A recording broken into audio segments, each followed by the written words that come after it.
Hello and welcome to Become a Techie. Have you ever experienced your computer being slow to perform actions, or maybe your computer is lagging at all times? Well, one of the possible causes to this is high disk utilization. There are several reasons why your computer's disk utilization can be high, but in this video I will show you how to solve one of the most common reasons for this issue: Windows search process. Windows search process is responsible for indexing your files, so when you search for something, the result comes back faster. However, sometimes this process can consume a lot of resources, and especially if you have a computer of lower specifications, this might be an issue. So, if you are experiencing 100 or close to 100% disk utilization on your Windows 10 machine, you should definitely try this fix. Go to Windows first. Click on the Start button on Windows and search for Services.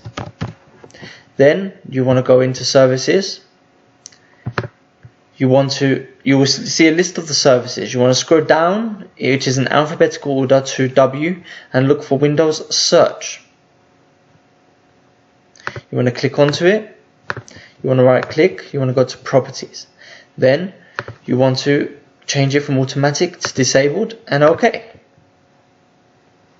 Then you want to right click on it again and stop it.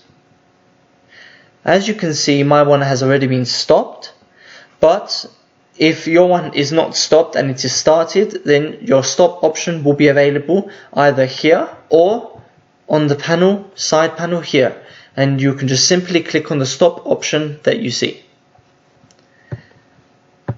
That's it, and don't worry, stopping this process does not mean you will not be able to search.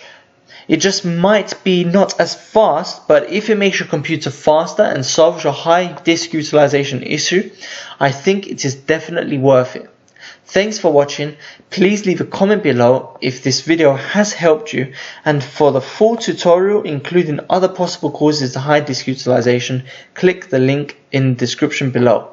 And don't forget to subscribe. Thank you and see you soon.